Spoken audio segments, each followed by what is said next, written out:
Ooh, there we are. There we are. Hi, Dave. Hi. How are you doing? Hi, I'm very well. Thank you for having me on the podcast. Yeah, I'm doing okay. How are you? I'm doing really well. I'm very lucky. This is the third episode, and the third episode with a beautiful sunshine outside, which really makes my mood levitate. I feel so great. The mood is good, and I'm Italian, so whenever there is a sun, I just feel different. I'm really meteoropathic in that sense. That's good. Well, fortunately, I've got a little bit of sun here today as well. It's been raining. I'm in the UK, and it's been raining for days, but we've got some sunshine as well here. So Which you part of must the have probably. UK? Which part of the UK? I'm in the southwest. I'm very near the city of Bath, the ancient Roman city of Bath. I'm a Londoner originally. I was born in West London, but I moved to Bath for work. And there's actually quite a lot of publishing and games publishing around the Bath region. So I came for that, and I stayed in the region. So I'm just outside Bath. I'm on a hill over a valley about 8 miles outside of Bath. Okay, so how is it for a Londoner? Because I mean, London is a very special city, right? Every time I'm there, I feel like an ant. I feel minuscule. Like I feel minuscule. I don't know. And then how is it moving? Well, I would actually ask anywhere else, but how is it moving to Bath? Then? I've been here a long time now. Time goes by so quickly. I've now lived in this area longer than I was in London. But you know how it is. Wherever you're from, that's where everyone always thinks you're from. So everyone around here thinks I'm a Londoner, even though I've lived here for 2 decades now. Um, it's quiet compared with London. So not only did I grow up in London, but I also grew up right next to Heathrow. So I'm right out on the west of London. Oh, And I've still got family who live in that area, and that means that my bedroom when I was a little kid was every morning 6 a.m. till like 11 p.m. Aeroplane noise, aeroplane noise, aeroplane noise. You can see them coming really low over the house. Right? And back when Concorde used to be around, I mean that made a real oh. roar when it came in. And so Oh, shit. what I will say, the first thing I will say about moving away from there is it's a lot quieter. It's a lot quieter here in the valleys of Wiltshire.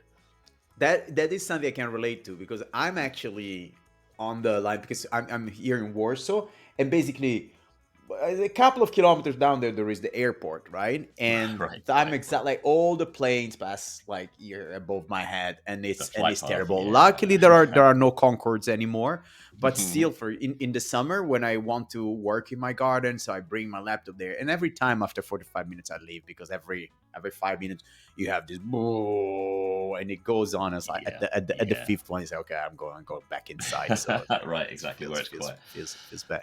So and do you how is there any difference between you and the people from the city where you live now? Like, and is it what does it mean being a Londoner? That's interesting because, well, not really. And I'll tell you, for a start, remember the UK is quite small. So although I'm no longer in London, London's only 100 miles away, so it's not that far. But but actually, a lot of people have moved to Bath. Bath has a lot of people from outside as well. Like I said, I moved there because of the publishing industry. I moved to Bath to work on a magazine called PC Format, which is about PC gaming, and and it was part of a big publishing company which is still there. It's called How Future. many decades ago are we talking about? We're talking 1997. We're talking 1997. Ooh, okay. So yeah, so we were playing Quake. It was that kind of time. So that was the, and of course, a lot of the people I worked with also had come from all over the country, and in some cases, all over the world to work in this. So really, it's my team weren't really made up of people from the local area. Um, and there's a lot of that industry is still there in Bath today. I mean, Future Publishing is still there. I work for Steel Media now. Our headquarters is in Bath. The many people who used to work at Future left and formed their own companies. They became entrepreneurs.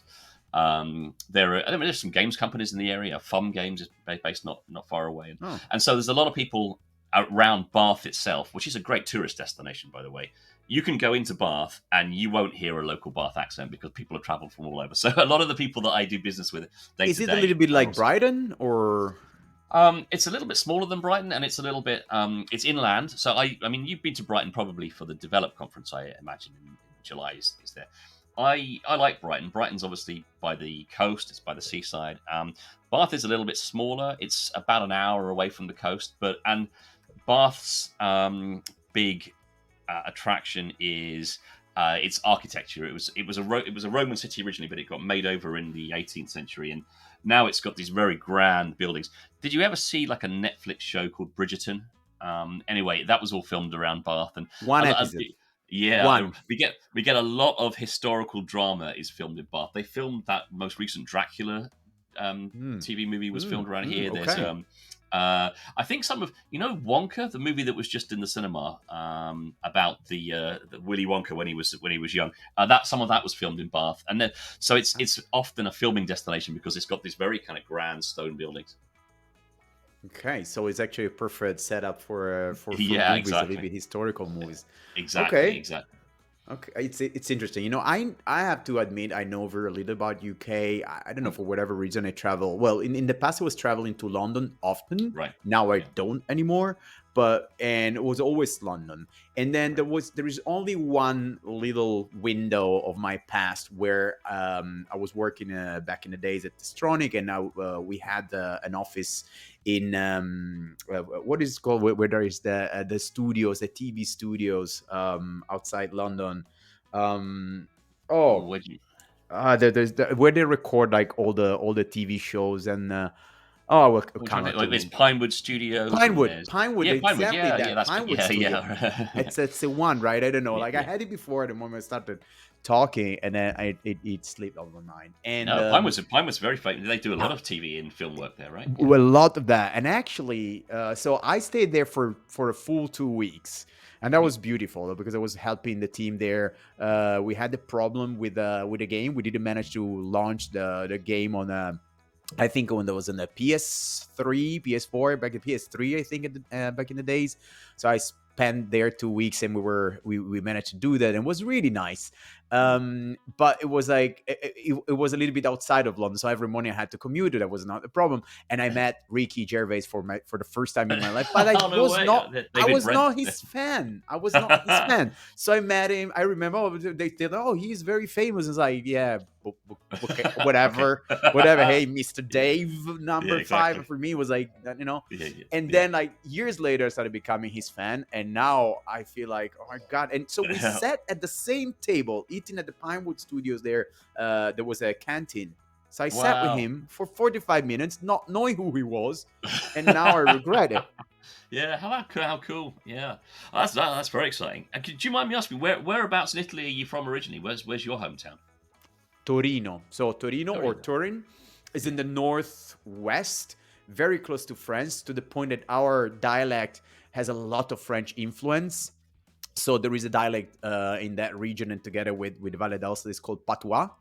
Yeah. More from Valle d'Aosta, but even our dialect is like a lot of influence. And even when we don't use the dialect, we use a lot of for in Italy, people make fun of us because we use the word voila very often. Voila. Whenever something is like voila, there you go, and here it is, voila, there you go, and people Yeah. make fun of us because we use French words. And when you Interesting. hear the dialect, it sounds very much, it sounds closer to French than to Italian. So it's a beauty, and Torino is a beautiful city because it was the first capital of Italy, Wow. right? And so there are lots of royal palaces, castle. There is a castle in literally a castle in the middle of the main square.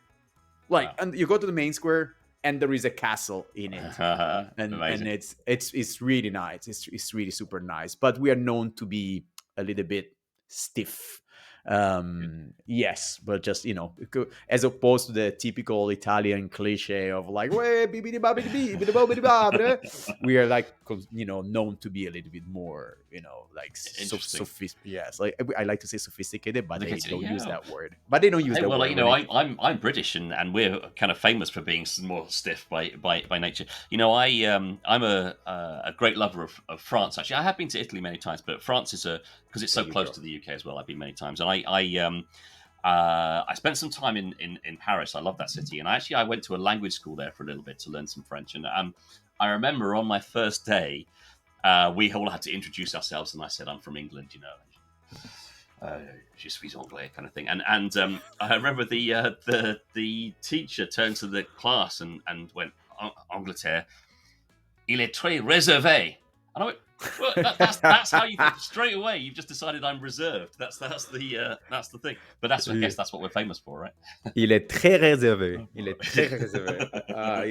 Yeah. Now, okay, so like we're nicely said. That's one of the questions that I had for you, right? So let's do that. Let's do that right away. Why Paris? I mean, for our listener, Dave is in love with Paris. He spent time in Paris. He has a passion for Paris, and you just where. So I want to know, when did it start? Why? Who did you meet there that made? I don't know. Like, it has to be something like that. I mean, it's a beautiful city, but I love more other type of cities. So please tell me. Yeah, I'm grateful for the question because I let you know that I like Paris a lot. So I mean, remember, I'm from London originally, and Paris is actually not that far from London. Remember, it's quite easy to get to France from where we are, especially now with Eurostar. But when I grew up, that wasn't there. But since Eurostar's come along, it's so easy to get to France. But I honestly, it was the first place outside of the UK that I visited. So it's got that connection for me in my mind. It's the first vision I had of a wider world. And because when you grow up in the UK as well, and maybe your listeners overseas don't know this, but you're taught French at school in the UK. It's a part of the curriculum is to learn French in school, and it varies from country to country. I know in America, perhaps you're more likely to learn Spanish or so on, but in Britain, particularly in England, you learn French. So I had a little bit of the language already, and so it felt very, very open and welcoming to me. And I've been back many times, and I take every opportunity to go there. But I think it's just a very beautiful city. I think it's one of those places that wherever you are, you can lift up your eyes and be inspired by something. And maybe that's a piece of architecture, or maybe it's a beautiful park, or maybe it's something from history, or there's so much to kind of look around and see that kind of lifts your spirits. But also I like the culture as well. It's a place where so I think in the UK, if you kind of just said, hey, I'm just going to go for a walk. I'm just going to go for a walk this afternoon. What are you going to do today? I'm just going to go for a walk. I'm just going to walk around town. People would think you're a bit crazy. Like, okay, and you go, well, where are you going to go? No, I'm not going to. I'm just going to walk, right? But in Paris, people, I'm going to walk around the boulevards. And people, okay, fine. You maybe go to get a coffee and then just keep. So there's I think there's a kind of slightly more relaxed sense about Paris than there is in London. You can sort of explore at your own pace and kind of walk the city and stop. And if you stop in a coffee shop and drink a coffee for an hour, that's fine. People do that, but less so in the UK. I think you've always got to have a bit of purpose around here, and so it's nice to take the different pace of life. I think that you find it. And I by the way, I appreciate that Paris is faster even than you go elsewhere, the south of France or in other villages and things. But compared to London, it's a pace that I prefer. Okay. Well, I concur with what you were saying, right? Paris is magical. There are a few cities like that. For me, in my opinion, there is what I call like the Trinity, the Trinity, right? For me, it's Paris, Rome, Istanbul. Right. These cities. There are. I mean, I'm Italian, and the beauty of Italy, there, north to south, wherever you stop, whichever city you stop, there is always something to see. It's like there is, something beautiful to watch. Right. And landscape and everything, and you can talk about Siena, you can talk about Napoli, you can talk about like everywhere, right? Everywhere, Torino, Milan, Venezia, whatever. But the feeling that you have in Paris, Rome, and Istanbul, I don't feel it everywhere else, because it's like, as you said, for me, Istanbul is even better than Rome and Paris, because it has a charm that that I feel when I'm there. It's in Italian we say something like caos calmo, which is chaos, like calm chaos. Right, it's right. That's chaos, a great phrase. Yeah, it's a chaos that makes. I was about to swear, but it makes darn sense. Yeah, it really absolutely. Makes sense. I'm there in the taxi, and the taxi driver is going like 1 meter, beep, beep, beep, nah, honk, honk, honk, and they pass, and they realize like the sense of preference is something that does not exist. So like whoever puts the front bumper first goes first, but it works, and I'm calm there. While another city that I don't have it, and the smells and the experience and negotiating with people Yeah, and buying, it's just magical, and yeah. that's something I feel only there, and then Paris and Rome. Um, but now I, let's that. I was No, going to no, say go that on, go I on. agree. Those are beautiful. Those are. I also like Istanbul and Rome are great cities as well for the reasons you've said. I absolutely agree with you. I mean, and there are other things about that unite all those cities is that as well as being very beautiful places, great architecture, great people, they're also working cities as well. You know, there's something. Mm, There's a lot happening there. There's business there. There's other things that I really like about Paris, and I miss about London because there isn't necessarily the same scene here in the outskirts of Bath. Because I'm a big I like history. I like cinema. I've got lots of passions, and I think there's a sentiment about Paris that appeals to that. They've got a lot of history, but also yeah, like my interest in things like films and games. There's loads of that in Paris. You know, there's a museum of cinematography. There's every quarter has an art house cinema in it where you can go and watch classic films. You know, and it's also a city that is has lots of students in it, so there's lots of gaming takes place there as well, and so on. So I find it, as well as the kind of that sort of historical way it is, and the pleasure of just kind of walking around and the cafe life. It's walking also, around. it's a great place to go if you have a great, Yeah. a passion in culture. It's a very cultured Right, city. right, So right. And I think that before you were mentioning about going for a walk, going for a yeah, stroll, and then you really the feeling that just turn your head right and left, and wherever you go, it's nice, and there's yeah, this feeling exactly. that of peace, Yeah, something that exactly. pervades you, and I feel it. But let me do one thing that I normally Yeah. do with all of my guests: this Okay. piece of AI. Then, Uh, unfortunately, for video editing reason, I'm using a platform that doesn't allow me to do much with the video. The audio is okay. much better, but I'm using my phone, and I don't know if you can see here, but it say Bradley AI bio Okay. photos, Okay. Let's right? do it. So we're Yeah. gonna Yeah. do that, and let's see what AI with my clone voice said, which I actually had to remake it because I realized that it was not that great. So I just remade it Okay. yesterday, so it's a fresh thing. So let's see. Volume is up. Okay, let's do it. Let's see what it says. Meet Dave Bradley, a distinguished figure in the digital media and gaming industry, whose career is as colorful as his personal passions. With years of experience in content strategy, digital marketing, and team leadership, Dave's professional journey is marked by innovative contributions and a keen eye for storytelling in the digital age. But Dave is not just about pixels and projects. A lifelong science fiction aficionado, he has had the unique pleasure of meeting dozens of Star Trek cast members, including the iconic William Captain Kirk Shatner. This passion for sci-fi is matched by his love for vintage computing. His first encounter with the ZX Spectrum in the 1980s sparked his desire to carve out a career in the games industry, turning childhood fascination into professional ambition. Beyond the screen, Dave finds joy in the simpler things. He shares his home perched up a hill in rural England with a couple of cats, who are no doubt as charmed by his endeavors as his colleagues. His love for coffee is perhaps only rivaled by his affection for Paris,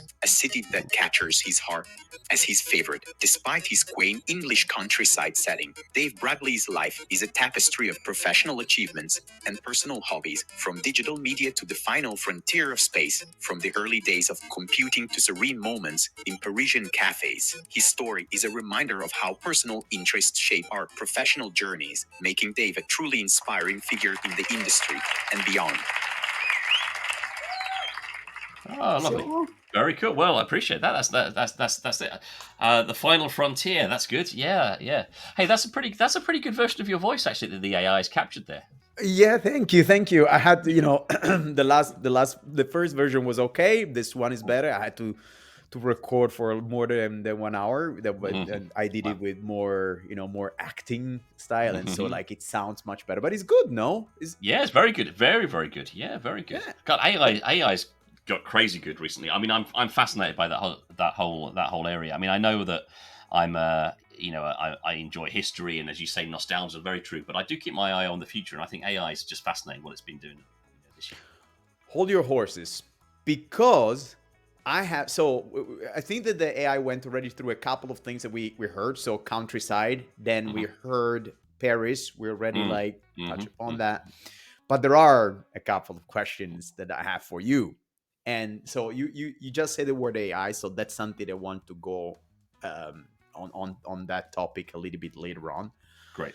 And then first, this, is not even staged by. I already told Dave. So just for that's for Mm. everyone. I already told Dave, hey, I'm gonna give you all the time that you want to convince me about sci-fi. So for the few people that maybe for the people that know me, I am the worst sci-fi fan in the sense I don't like sci-fi as well as fantasy. Right? This is the Yeah. thing. Well, I come from a poor family where so I kind of I'm rooted into reality and all the Mm. things that I can touch and experience, right? So that's Yeah. that's a problem that I have from but this I don't. And I'm a little bit jealous of people having this passion for fantasy because, for example, Game of Thrones, Mm. people loved it and it was like a global thing, Right. and I have given it 3 goes. Once with one episode, I Yeah. found it horrible. Once with 4 episodes, I found them horrible. One with the whole first season, I found it horrible. I just don't get into it, right? Right. Gotcha. And so now I'm gonna give you the chance to tell me about Yeah. sci-fi and tell me. So why did you get into it? What's like? It's something you have since you were a little Yeah, child, right. or Yeah. No, absolutely. Yeah. I mean, I don't remember the exact point that I got into science fiction. I mean, maybe my parents were into it, but I've always liked the genre, fantasy as well, science fiction and fantasy. But no, as far as I'm aware, I mean, very much remember being into science fiction when I was a kid. I mean, I guess I'm the exact perfect age. I remember going to see Star Wars, the very first Star Wars, at the cinema in the 1970s. So I guess, and I must have been very young, by the way. So that probably had a profound effect on me. But yeah, I mean, the thing to remember about science fiction for me is that. I should say, by the way, again, I turned it into a career. I was the editor of a pretty big science fiction magazine for 10 years. So I yeah, was able, and I think this is something I keep coming back to is a lot of my passions that I've grown up with. I was able to turn into careers, and I'm very grateful for that. And so I spent many years working in the realm of science fiction on a magazine called SFX, which actually I still write for. Most months, actually, they let me write for them from time to time, doing reviews and things like that. Uh, so SFX magazine. But when I was a kid, yeah, I love science fiction. But let me tell you, I think there's a couple of things where I think that science fiction is relevant to everyone. I think it's an important part of our culture. I think it's something um, that has something for everyone. I appreciate that you're what you said, but let me see if I can convince you. I mean, the first thing to bear in mind is that what you define as science fiction. Like, I have a pretty broad okay, definition of it. So you say science fiction, maybe in your head you're thinking Star Trek or Star Wars or or Iron Man or something or other. yes, You know, yes, exactly. but I want to just say first of all, like, science fiction is a very very broad definition. I think that you could say that 1984 is science fiction. I think you could say that The Handmaid's Tale is science fiction. I think you could say that Gulliver's Travels has elements of science fiction in it. Frankenstein, for instance, is science fiction. So there's some real classic, storytelling in there. I think it depends on how So you you define science wait. fiction. Allow me to. So you said Yeah. 1984. You consider it sci-fi because that's one of the top 3 books for me in my entire life. Right. You see, this is it. This is the point. I think a lot of people. I think how you define science fiction is important, and I can see why you would not. But I can also see that you can, because remember, it's set at the time in a future. It's set 40 years in the future when it was written.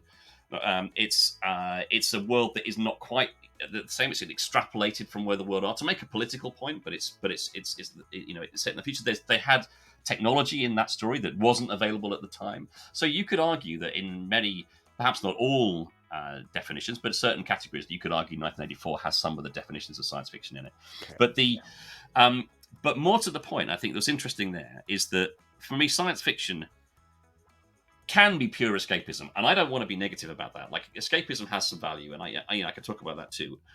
But science fiction, it doesn't just have to be rocket ships and ray guns and robots. It can also be about looking at our world, like projecting it a little bit into the future, a long way into the future or whatever, and telling stories that are pushing boundaries and pushing concerns and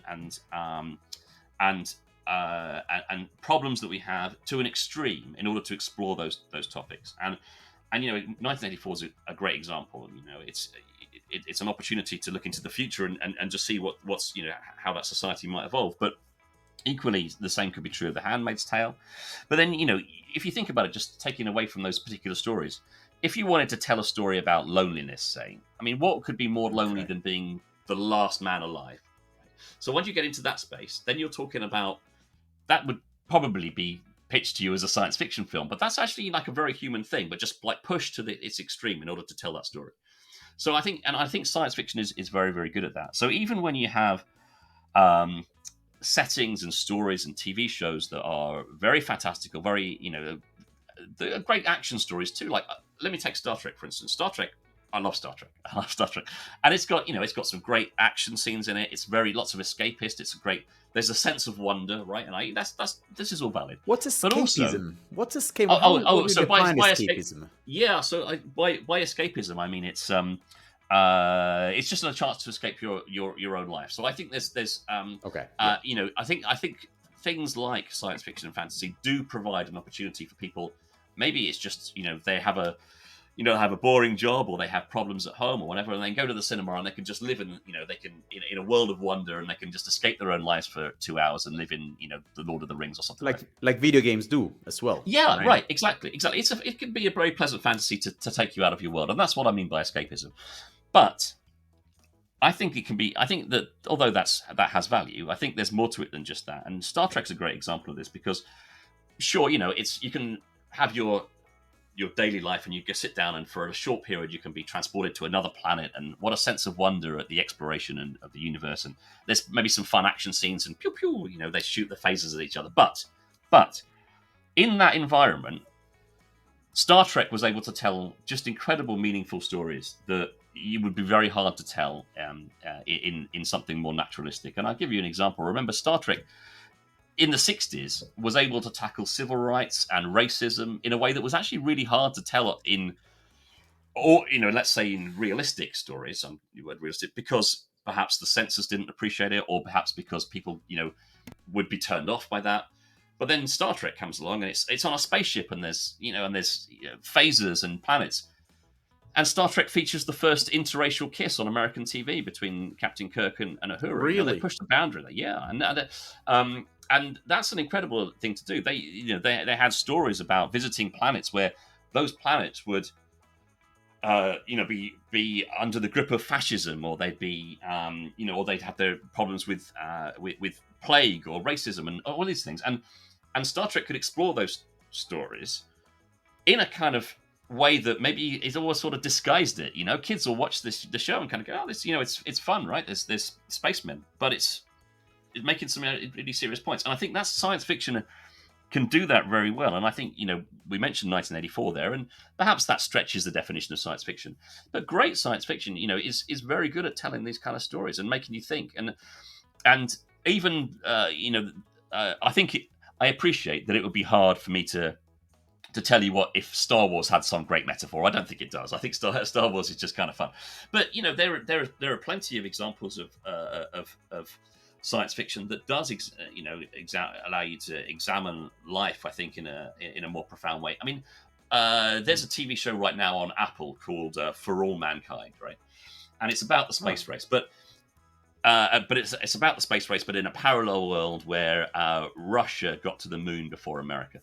Okay. And but the interesting thing about that, even though there are like dramatic moments in space, as people try to fix spacecrafts that go wrong, people die on the in burning up, coming back to the Earth, or they struggle on the moon, or there's fighting, and it's all political intrigue. But the interesting thing is that kind of story allows us to ask ourselves questions like, what if? Well, how much of our culture is dependent on history and what happened, and exploring alternative histories. I think it raises some really interesting questions. So you can have in science fiction something that is both fun and full of that sense of wonder and kind of quite exciting, and at the same time is also maybe in the back of your mind get us asking you to sort of challenge your perception and think about other ways that the United States could have gone in the example of that TV show. So I think that science fiction can be a great metaphor as well. I guess is there.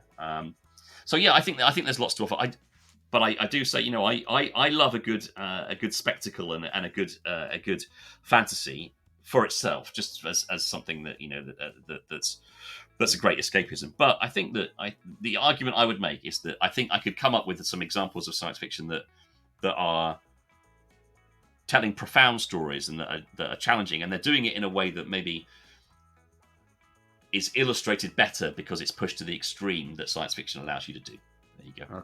Well, you did an excellent job. While you were talking, especially when you're talking about Star Trek, it made me feel like, maybe Yeah. Pietro, you should give it a go, like a little bit Right. more. There is one thing that I watched in the past, and I just did it for it was Star Wars, right? Right. Once again, it was the same as with Games of Thrones. And I think I tried to watch Star Wars a couple of times, never really liked it. And then for love, I decided, because my girlfriend at the time, she loved Star Wars, and the new Star Wars film was coming to the cinema. And then I decided that I would spend the whole weekend. Well, she was not there, so I spent the whole weekend watching all the Star Wars movies, and then give her a present, like tickets to go on Monday to watch the new movie. And That's very you know romantic. what? When at some point I started feeling, when I knew the whole story, and then I started kind of liking it. And now you did a very good job, and it makes me feel like maybe I just should give it more of a go with things. My problem is, especially with the modern one. I don't know, the one that you said before, that there was something on Apple. For All Mankind is it's the excessive drama that now they try to put to make it to make this huge cliffhanger. You go there from episode 1 to episode, and then maybe I would rather like something a little bit more philosophical or even calm. And I don't need the big things. So for example, with the sorry, go on. No, I was saying that 1984, for example, at the end of 1984, when there's this big conversation between the Savage and what was called the Muhammad something. I don't remember exactly the name of this superior entity. They had this conversation that lasts pages and pages and pages. Is one of the most beautiful text that I've ever read in my life. It's inspiring. You can, I think at least every 6 months, I just go there and just reread it. It's beautiful. But that's amazing. Yeah, you wanted to say something though. No, just the point about that. I think that there's definitely there's some modern TV and film that to point is overly dramatic. It has the cliffhanger, that sensational thing about it. But one of the interesting anecdotes that I've got is when they created some new Star Trek in 2009, they made Star Trek for the big screen. With a kind of a reboot and a new look, and it was directed by J.J. Abrams. And actually, I went to I was working on SFX magazine then, and I went to a session with J.J. Abrams. I met him, but he also gave a talk to the room about what he wanted to do. And one of the things he said was when he first encountered Star Trek, he said it was just people standing around talking to each other. He said, I didn't think it was dramatic enough, and I said, well, that's kind of that's the point. That's what I like about it. It's set in the future, but there's lots of conversation. There's lots of people talking to each other and working things out by communication. So I think that is true of Star Trek at its best. The films that he made actually are much more action packed, and I enjoy them for what they are, but I think it's to its detriment. I prefer Star Trek when it is maybe just a conversation with two people, working something out. Yeah, so, no, absolutely. Yeah. And then so at this point, since we talking about sci-fi, then I need to ask you that question, right, about AI. Of course, I don't think we need to. We're still going to show that this limited time, but there is this. I'm very much into studying and understanding AI. I'm trying to apply it to my daily working routine. I'm trying to understand how I can make it go through new at least trying to reach new things that normally I wouldn't be able Yeah. to do. And I'm falling or slightly falling in love with this because like Mm. while there is a lot of desperation for the fact that AI is gonna take all our works and etc Mm. etc, at least for the moment being I am optimistic because I believe it's a great enhancement to our daily life, so we can do much better. But I don't think it's a replacement, or at least for the moment being, right? Then in 5 years, we're all out. No more Pietro doing My Name Is Mario, because they're gonna be an animated Pietro perfectly like, and then I still hope I will there will be like my face, like an AI face. But Yeah. so, but I have at least confidence it's Right. gonna be great. And I want to know, it's something I want to ask people. What do you think? Especially you're a sci-fi Mm. purist and an aficionado. So how do you see AI taking over the world? Yes, no, I love it, I don't love it. Tell me something about that. Yeah, I think AI is such a fascinating topic, and there's so much going on with it. So I like you, I remain optimistic, not just about this. I'm a technophile at heart. I find technology fascinating, and I'd like to believe that it can enhance our lives rather than make things worse. And um, I understand the fear that people have about AI replacing them, and I think there probably are some sectors where that's already starting to creep in, and there's but I think we should remain very optimistic about it. And I think there's some interesting things about the current the state of AI at the moment. I mean, firstly, there are definitely questions about both the ethics of where we get the data from that it's trained on, and the output, and what we do with that, and what that means for copyright and all sorts of things. But I think that's a conversation that we are having, and I think that it's important we have those conversations, and we will have those conversations, and I already see them happening. So that's a good thing, and the fact that those conversations are taking place, and that perhaps legislators will be interested, or at the very least the technology industry is interested, is good.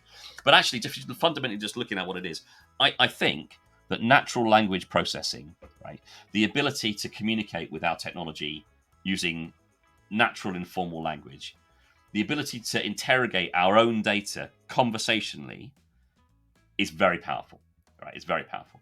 And I think that when you look at science fiction, let's say things like, let's say Star Trek, always they communicate with their ship and their computer and their robots using just language, right? And there's a reason why that is the case. Well, firstly, it's more dramatic.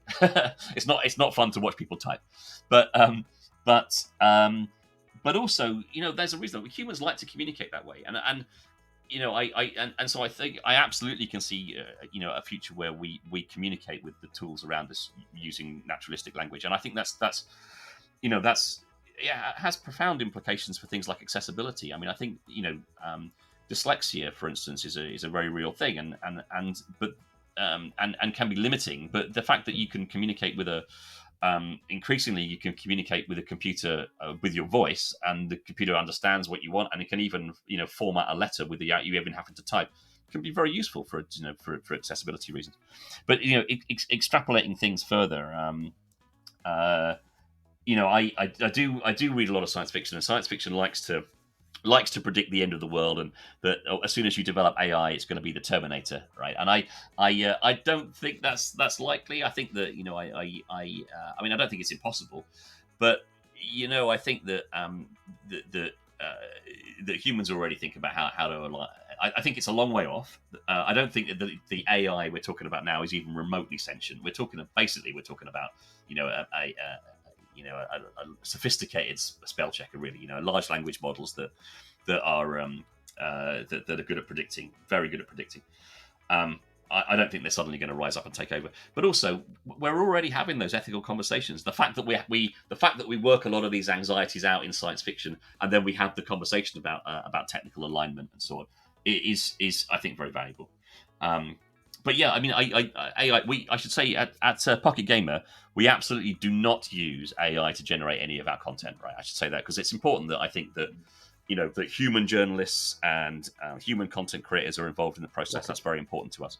But the AI tools that are available now, I think that they're I'll give you an example. Again, I have a lot of unstructured data of my own, right? It's feedback from events or interviews and things that I've done, and the ability to have a tool on your computer that can read that and interpret it using natural language. I mean, just the possibilities are fantastic. Yeah. Yeah, it's so you know what I was sorry, it has nothing to do with Yeah, what you just said, and I'm gonna go, but I nice. realized that while I was taking notes, well, uh, Hey, you got a there Pocket you Gamer go. Connect So for notebook. the Yeah, people that are gonna yeah, listen yeah, on Spotify or on Apple Podcasts, I realized I have a little notebook from Pocket Gamer Connects. I yeah. think this one I got it either in Helsinki or in London. Yeah, Um, we gave those books away again this see, London. We just had they work. They yeah, I work. know. There you go. Money was People still spent. need people still need notebooks. Those things are really useful. Yeah, yeah. Is that just hold that one up again for a moment, Yeah, please? yeah, The yeah. Give logo me on a the front. second. Yeah, Okay, because I need to I take see the that. logo on the front. I think that's There you go. yeah. Look at that. That's got a little 10th anniversary So it is from logo at the London, right? top. Because it's this Yeah. year. It's this year, 2024 is 10 years. We did our first ever event in 2014 in London and then There you go. Helsinki, and that's it. We've given a lot of those out, but you've got one that's got the little 10 badge on it there for 10 years. Exactly, exactly. It's years of celebration. Also, the company I work for, PTW, it's Yeah. this year is the 30th Wow. years that we're present in the industry. Yes, Nice. exactly. Nice. And yeah. So we have like a little bit like few celebrations. There is very little to celebrate, unfortunately, in our industry currently. So you can't. But at least for us, is an achievement. It's really nice. But Pocket Gamer, Steel Media. You are COO, correct? Or Right, Steel correct. Media? That's my job title. Yeah, that's it. Exactly. Um, Yeah. what does it mean being CEO of Steel Media nowadays? Yeah, that's a great question. The term CEO, the chief operations officer, it varies from Yeah, company to company, right? And exactly. it does, and it's one of those roles that is kind of adapts to suit what the senior leadership team need, and depending on what the needs of the CEO and so on, the COO at a company will often have different roles. Here, so my background is in media. Right, I was a journalist and an editor and a publisher for many years, and that's the background and the skill set that I bring to the company. Pocket Gamer, Steel Media, which is the company that operates Pocket Gamer, is in web publishing. We have about 10 websites for and about the games industry.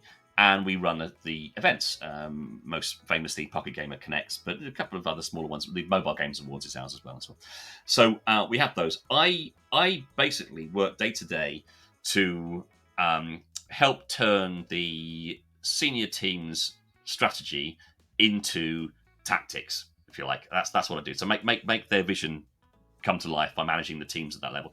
And primarily, I work with the event marketing team, the event content planning team, and the editorial team. I mean, I have meetings with other folk too. I don't get so involved in the sales side of things. We've got some very very experienced, talented salespeople, and that's not my background. So I have weekly meetings with them, but I'm not very hands on.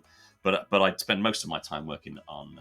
If I was to draw you a little pie chart of where my time goes, most of it is about ticket sales for events these days, actually. So we're Okay. quite a small team, really. I mean, Pocket Gamer Steel Media is part of Enthusiast Gaming, which is a pretty big North American network, actually. Enthusiast Gaming owns esports teams like Luminosity. It has a big advertising network. It manages a bunch of content creators. It runs events like EGLX, and it has some media outlets like the Sims Resource is huge. So there's the biggest Sims community in the world is run by Enthusiast Gaming, and we're kind of their B2B and mobile wing. We've been part of that group since 2019, but Steel Media itself, the Pocket Gamer team, is actually kind of pretty small. I mean, maybe when we all get together in one place, there might be 50 of us, something like that. So everyone gets involved. Is very hands on with things. So my time from day to day is lots of meetings with the senior team, and then working very closely with the event team. But I also, when we have our events, I'm on stage comparing Yeah. activities. I'm hosting panels. I'm doing what needs to be done to get the events out. And it's kind of fun. The one thing I miss about this role, and it's been years, decades since I did this, is I originally was a magazine journalist, and this is something you and I mentioned before. Yeah. But I got into the games industry because I, in the 1980s, played games as a kid. Right, I had a ZX Spectrum. Your AI voice mentioned that just there. So I had a Sinclair Spectrum, loved it. I read all the magazines around it at the time. I remember there was no, internet was very rudimentary, but there was no social media. So the way you found out about new games, or that you realized there was a community, was you were reading magazines. And I loved that, and I wanted to get into that business. So when I started out, I was a writer and a magazine journalist and an editor. And I don't do that so much anymore. I don't do that. So I kind of miss that. I kind of miss writing about my favorite topics. But I take a bit of a chance to do that when I can. I still write a little bit, but not in my day-to-day work. How much work there is behind like preparing an event and working on an event like PGC for ignorant people like me? It all seems so kind of straightforward from the outside world, right? Or at least maybe other people have more experience than I have. I don't have experience in working on events. So for me, it looks like, oh, okay. How much work there is behind that? Oh, it's a lot. We joke that it's like when you see a duck on a pond, isn't it? The duck is kind of moving around quite serenely, but under the surface, the legs are kind of going really fast and flapping away. There's a lot of activity happening behind the scenes. Yeah, there's a lot of moving parts. I mean, there's things like we're very lucky. We have a logistics team headed up by Evangeline. We have a creative director, Jez, who works on the material that we produce. We have a sales team. I mentioned this, headed by Lisa. There's all the kind of there's things that you don't think of. We have to book just little things, you got to book the venue, but someone's got to book all the microphones and and the audio visual and kind of put up the posters and all that kind of stuff. So there's a lot of activity. It is most of my time. The Pocket Gamer started out as a website about mobile games. Yeah. Most of the activity day to day is about making the events happen because there's so many moving parts. I mean, right now we're investigating potential future new venues for Pocket Gamer Connects London because it's grown to a size, and that in itself is a whole job in itself, like venue scouting. So there's a lot of. If you need help negotiating with some Italian cities, there are not enough. there are not enough events, conferences in Italy. Now, that's a really good point. Why? I mean, why? Rome, people will flock to Rome just because Rome is Rome, and then I can stay 2-3 days with my family, bringing the family. Right. Rome, great destination, Milano, of course, is the core of the Italian business, right? So, also that's fantastic. But if you really want to attract more, Rome. I love Torino. Torino is also fantastic, but people would be attracted to Rome, Napoli, Torino, Venice. No, because Venice now you also need to pay. I don't know if you heard it, and now you need to book it in advance, and you need to pay your entry to Venice. It's at least over for now. They're trying like an experimental thing. So while only during the weekend. So from now, if you want to go to Venice on a Saturday, you need to book it in advance and you need to pay €5. And they want to kind of to push back that one-day tourism that is destroying the city. And I 100% support it because like the litter that they leave is not as a normal city. Like it's just like it's too expensive to just simply clean up the streets every day from what tourists, including myself, leave, right? So it's I think is a good method. Yeah, that's a good initiative. Yeah. Yes, but there are of course other things, right? If you go for a whole week, then you don't need to pay. If you go, I think also you don't need to pay if you stay in some hotels, right? So they also want to find instead, right? If you stay in an Airbnb, like then is a different story. But if it's a proper receptive structure, as they call it in Italy, receptive struttura ricettiva, then you don't pay. And I think it all makes sense to me. It really makes sense. Just to discourage that kind of, as you say, the day tripper that swoops in, all these people descend on the city in one go. kind of trash it and then leave and without contributing to the life of the city kind of thing. It's the stadium effect, right? Yeah. It's called the Yeah, stadium yeah. effect. Like you go, you litter, you leave. You know there are people cleaning. But well, anyway, if you need help, like negotiating with Thank some you. Yeah, we Italian should. venues, I can go We there. I no, well, can that's bring interesting. my We should. big friends. That's nice. No, Like we are always looking at new places to be. We started working in the Middle East a little bit actually. So we do an Mhm. event in Jordan every year. We're about to do an event in Dubai in May. It'll be the Dubai, second yeah, time we've yeah. done that. So we've moved into the Middle East a little bit. Obviously, Helsinki is still really big for us. And yeah, we're always looking at new places. I know that we've had conversations about whether we should do more events in Asia. That would be something we should look at. But yeah, hey, I should pitch an event in Paris, right? That should be my. But Right. Yes. but Yes. but Italy's that's a really interesting point. That's it. Uh, there's Spain has its particularly in Barcelona and in the south has events. But yeah, that's interesting. That's interesting. I'll bear that in mind. There's Mm, always the wow effect that attracts people, yeah, and people just want to yeah, do it. And so I think that you're gonna get a lot of, especially because there is nothing. I think there is also Milan Games Week, right. and then there are some very very local events here and there, but nothing that really attracts any real interest, like a PGC Rome. Especially, hey, it's your 10 year. You need to do it grand. It has to be Grand. Rome. It has to Yeah. be Rome. The Rome's a beautiful city. I mean, it's got all the history as well, which is great. But you're right about places being destinations where people want to travel to. I think that's one of the values of London that we have. Although it's pretty kind of poor weather in January, but it's a great destination. I have you ever been to? It's not one of our events, but Develop the event that takes place in Croatia. The reboot Develop. Reboot. Oh yes, you see, it's the same. It's the same thing. It's the same feeling. People go there Yeah, and take their wives, their kids, and then they just exactly. stay for a little bit. And they're smart because they also put it on a Monday, Tuesday, Wednesday, so Yeah, that you can go like on a Friday, do a whole weekend. And I think exactly. is a great It's idea. great. That's the same effect. And I'm gonna go Yeah. there also this year. So if anyone is listening and you wanna meet me and have a chat, like drinking also like a beer, I'm available for everything. So That's good. are you gonna be there? Maybe I have been before. I haven't made plans for this year yet. But we're good friends with the folk who run Reboot, and we've been Yeah. media partners of theirs before. We help promote each other's events, and yeah, I went in a previous year. As you say, what a perfect idea! To go to Dubrovnik for a few days. It's lovely, right? And I think that's an attraction of someone like Istanbul. We were talking about Istanbul, and there are some great events that take place there too. I hope that Absolutely. we can. Oh well, we do this event in Jordan in partnership with the KA, the King Abdullah Fund for Development, and Maisel Warden, and the Jordan event. People stick around, and the day after the event, we go to Petra in the desert. The beautiful architecture Mm, in the desert.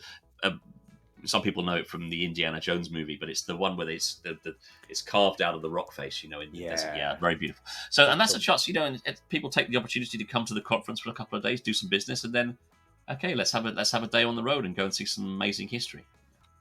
oh my God, that's a little bit of a dream. Never been to Yeah, Jordan. Like the only time I wanted, so I was living in Turkey in the year 2003, wow. Okay. 2002, 2003, in a city called Bursa, which is like 100 kilometers from Istanbul, south, so in the Asian Okay. part. Yeah. And I got on a bus, and I was going there by bus, like it was a whole 1 day journey from there, and so the plan was to go there to see Yeah. everything, and Yeah. actually we had to go back because the bus stopped because they said that there was like a terroristic attack on the Oh way no. there, something. Oh So I was no. like, yeah, yay, Oh good, no. yay, Oh no. yay. So hey, I would be very interested in coming to Jordan and see PG Connect, because Yeah, you should seriously. PG Connect is fantastic. Thank you. For my, it really is. It really is. It's kind of like put together all the people from the mobile industry, especially. I think I think is well done, well organized. My favorite is always Helsinki. Sorry, London. My favorite is Helsinki. Yeah, hell, and The, what another beautiful city, and that's I don't know whether you knew this, but actually, when the Pocket Gamer Connect started in 2014, 10 years ago, right at the start. the first suggestion was that we should hold it in Helsinki first. The idea originally was maybe that Helsinki would be the first Yeah. city. In the end, it didn't work out, and we held London first, and Helsinki was the second destination. But always it was a plan to hold an event in Helsinki, right from day one. Because I mean, as well as being a fantastic city to visit, and Yeah. I can't recommend it enough. It's another beautiful city. It's also the home of so many great games companies. Oh my You know, goodness! Don't get me started. I my listener know already my passion for Helsinki. I was thinking about moving my family this year to Helsinki. It's just like because of like the situation in the video game industry that I decided, hey, like my family moving everyone, and also my wife would have to leave her job, and so it's like, oh, maybe it's not the best time of our life to move. right. But Helsinki is fantastic, and I know so many people, and that's why maybe also for me is better than London. Yeah. Even though this was the first year I went to London, this was the Oh, okay. first year, right? And it was like really good. Good. But Helsinki still has like I don't know. I know everyone, so when I go there, like it's shake hands every 3 There's a great seconds. community. There's a great community spirit there, isn't there? And I mean, I think that's true of. I think the games industry is quite a sociable industry anyway. And I think one of the things that we do in Pocket Gamer is create the. It's you can put a word on it and say it's about business networking, but actually we like to think we create this sort of games industry family. You kind of see familiar faces in it. But Helsinki is just naturally great for that. I mean, they have like a really hardworking, IGDA there. So there's Right. some great support for independent developers. There's a great culture, I think, of knowledge sharing out there. So even the biggest companies, I mean, you've got the like juggernauts like Supercell and Rovio, right? But they're very active in the industry out there, and very happy to share their learnings and things. And the beautiful thing is that they are actually sharing with each other Yeah, their knowledge, and so they organize this local event. I think everywhere this happens, but among them, it's just like they have this thing where they love each other, they share yeah, it. There is yeah, no keeping your garden with fences, but they rather they yeah, want to grow, they want everyone to grow, and it's exactly. fantastic. Once I was invited even to a local dev, in general those kind of events where people from like the service provider are not allowed at all, keep them out, put guards outside, just but they invited me, and it was really so, and they were grilling. It was Helsinki, it was in March or something, so it was actually not that warm, but they were grilling outside, and we did like some eating wurst, or sausages. It was really good. They're so friendly, the Finns Yeah, are yeah. friendly in general. Yeah, I agree. Absolutely. And I think you've put your finger on it. That's exactly it. And you're right about this sense of there not being fences between companies. I think that everyone who works in the Finnish games industry wants the Finnish games industry to succeed, right? And that's a sentiment that kind of unites them all. And whereas I think that's true. Maybe elsewhere as well, but particularly pronounced in the Finnish games industry. Whereas I think in other in other places, I see, for instance, I think the people in the companies in the Middle East want the Middle East to succeed. I see very similar thing there, but this is kind of I'm interested in whether this is your perception as well. But I think the games industry is just like that generally. I think the games industry wants the games industry to succeed. There's a lot of kind of love within the games industry. And I get the impression that maybe in other sectors, like perhaps like movies, for instance, it's much more cutthroat. Like it's much more Yes, competitive. You know yes. what I mean? Like, Yeah. like I can't ever imagine, some of those the biggest film companies just like getting together to share, to share their knowledge or whatever. I sense that it's much more competitive. Whereas in games, I feel like if you go to some of the big games, I'm going to go to GDC in March. GDC is always great. We're running our own little Pocket Gamer event there on the Okay. 18th and 19th of March. But GDC itself is always worth visiting. And you can just, all the biggest companies are there, and they're all, socializing together. And I think that's kind of unique to the games industry, perhaps. It is. It is because like I had few jobs, and probably the most serious one was working in the automotive industry before this. But I was very young, I was working for the group Fiat, Ferrari, Maserati, so I was a car designer. I hated that job, like, but it was like, and there's there is nothing absolutely nothing like the video game industry, where there is so many conference, knowledge sharing, being nice to each other. But it's actually, there's a lot of hatred in other companies, and Yeah. pharmaceutical also. It's very Wow. Yeah. similar. Yeah. I Yeah. love being in this industry. Like I remember, what I got lucky. So my family, for many years, they were telling me that I was wasting my life, right? Because I was as soon as I was 19, I knew it since I was 12 that I Mm. wanted to be a foreigner. So listen to this. I wanted to be a foreigner, right? I wanted Right. to be abroad. Right. And then Interesting. when I had the chance to just flow, to just fly Yeah. away, boom, did it right away. I did it right away. And so I lived here, lived there. So I immediately went to Nice. Belgium because I met a girl during my summer holidays in Tuscany, and then I met this girl. So I went to Belgium to live with her family. It's like, so I have plenty Yeah. of crazy stories, but I was like living abroad, and I wanted just to be abroad, and I did. I always did that, and my family was all, Yeah. "Oh, why are you going there now? Why are you doing that now?" But it's actually very beautiful how I consider myself one, super super lucky. I'm Yeah. lucky because everything I did, or maybe it's good that I have learned how to learn from my mistakes, or for situations that were not optimal. Maybe I don't know what that is, but every mistake brought me to another level in my life, right? Because of there was Yeah. something Yeah. here. And the for example, how I got into the video game industry was exactly because of that. After Belgium and after Turkey and after this and after that, I decided to go to Brazil. I lived in Mm. Brazil for 4 years. Yeah, 4 years something.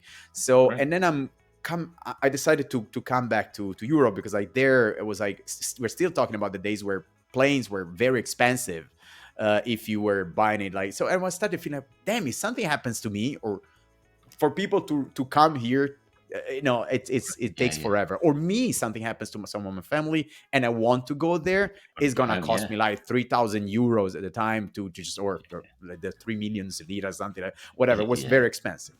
So I came back to Europe, and because I learned Brazilian Portuguese, and for whatever reason I learned that language perfectly. I think I'm practically native. uh, um, uh, the level is almost native.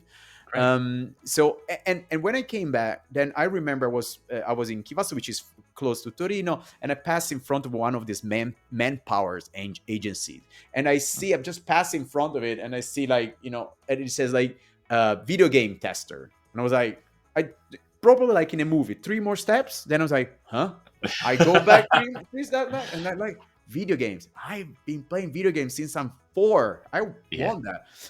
And that was to go and work for Nintendo in Frankfurt. Wow. I did Okay. the interview with them. So I went to Frankfurt on a Friday. So that's how also crazy they were at that time. On a Friday, I do this interview, and they say, you need to stay here till 4, and we're gonna give you the result. And then they gave Okay. me the result at 4. Say, on Monday you start, and so you don't have a place to Yeah. stay, you don't have a plane, Right. like, so you need to organize everything like that. But Yeah. I wanted to do it so badly, so they actually hired me because I could be an LQA tester for Right. both Italian and Portuguese, right? So I could help Nice. and I could Yeah. cover. Yeah, but you see Great. how things are, they Yeah. The threads and of I your life love kind that. of weave together and think, yeah, Yes, interesting. exactly. That's very good. Isn't that? That's. I mean, the. I mean, it's a beautiful story, but also, isn't that incredible that they made you? You had the interview and they made the decision that day, and you knew by the end of the day, and you started next week. Like, when I know at the moment, and obviously in the games industry, a lot of the news is about layoffs and about restructuring, and that's very hard. But even just generally, I get the impression that finding work today. I mean, a company moving that fast on recruitment, it's just unheard of in the 2020s, right? That's Yeah, no, it yeah, was yeah, it was crazy, but it was the whole thing about that recruitment was crazy. But they were, but crazy in a very positive yeah, way. yeah. It's energetic. It's just They yeah, knew it. They knew who they wanted. They felt they knew exactly the kind of people that they wanted, the kind of skill set that they wanted. Boom, hard. You start them on Monday, and That's people brilliant. and people were doing it. Most people were going there with the passion for Nintendo games, and they were just Yeah. doing this crazy thing. So like Yeah. I had like 24 hours to find a place to stay, and the place I found was tragic.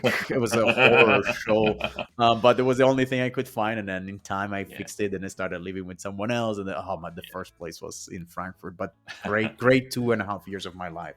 That was Yeah. beautiful, and I still have friends from those days, from working in the LQA department at Nintendo. It's Wow. this industry is my passion, and that's also why I'm doing this show, Yeah. just because I Yeah. know that people know Dave Bradley, and they hear you talking, and on the stage, they hear you, they know that you are a person with so much knowledge, but they want to know about that knowledge. But who knows Dave?